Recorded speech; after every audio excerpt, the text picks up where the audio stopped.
YouTube! What's good, YouTube? So, man, I finally got back on Destiny. They drove me back in with this new DLC, man. Took me a week to get it. Gonna wait a while, make sure it was something that was worth playing because Destiny recently, for me, just hasn't been it, man. They just nerfing stuff. Crucible's terrible. Tell me who's happy with Crucible right now. Name one person. If you're happy with Crucible, let me know down in the comments. Say SpongeBob Barnacles. If you're happy with Crucible, say SpongeBob Barnacles in the comment section, man, because that's crazy.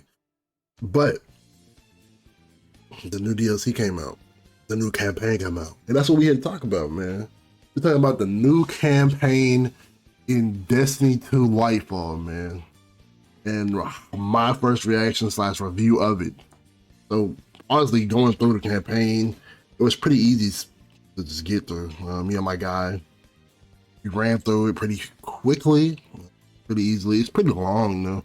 Like all the missions in these new campaign styles are just long. They're just long, like they're just long.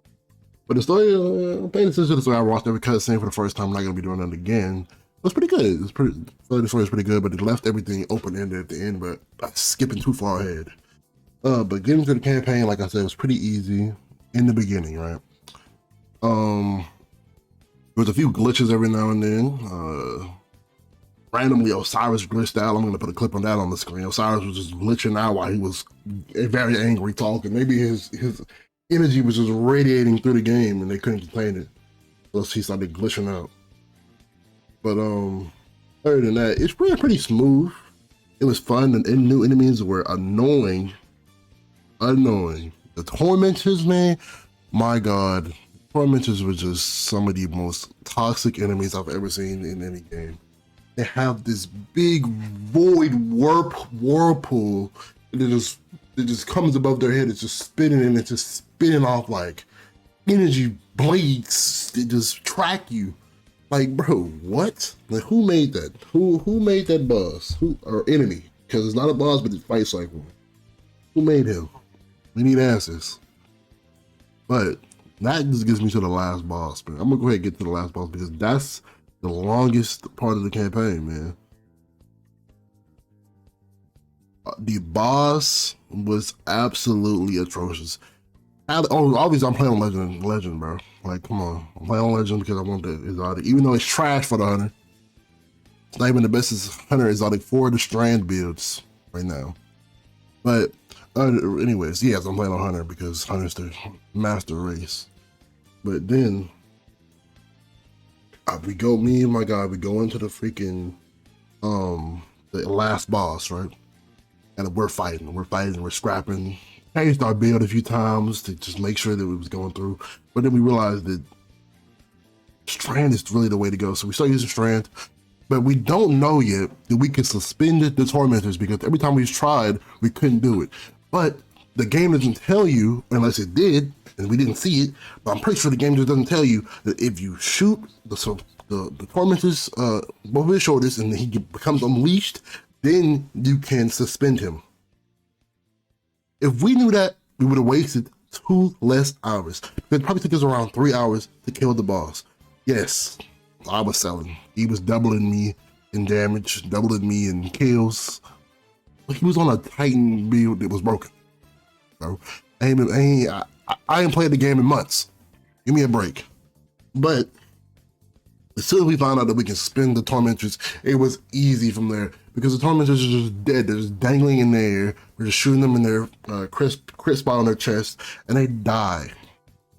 So please, in that final boss, pick up the Strand because you can suspend at least one of y'all. Pick up if you're playing with multiple people. If you got friends, I know a lot of y'all ain't got friends, so if you're playing by yourself, just pick up the Strand and you'll be good.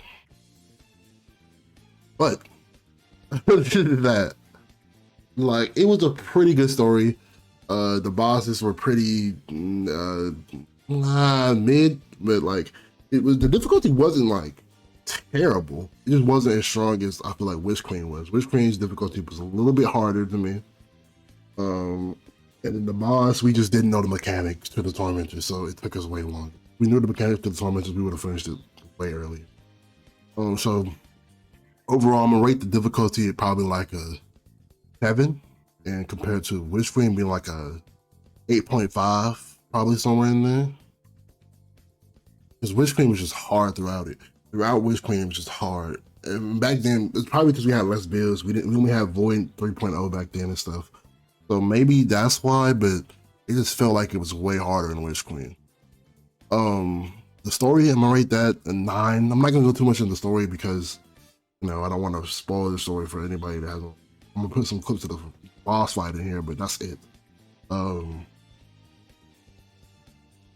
Man, anything else? I don't think there's nothing else for this that I could really bring to y'all, man. I was just thinking the story was pretty decent. I'm gonna be bringing my review of Lightfall in general soon, when I get more strand subclasses, when I get all the strand subclasses. But this was my first reaction / review to the Lightfall campaign. I wanted to get it out before, you know, going deep into other stuff. But yeah, man, Lightfall brought me back to Destiny 2, and hopefully it can do that for you too. But you know how it is, man. If you like this video, like, comment, subscribe, and press that notification bell so y'all can get more of my videos immediately as soon as I drop them, because I will not be dropping them on a schedule no more. Gotta change my banner. I'm not dropping my videos on a schedule no more, bro. I'm just dropping them. If y'all get a video, you might get one at 1 a.m., 2 p.m. Just turn on the notice. Press the notification bell, turn on the notice, like, comment, subscribe, and I'm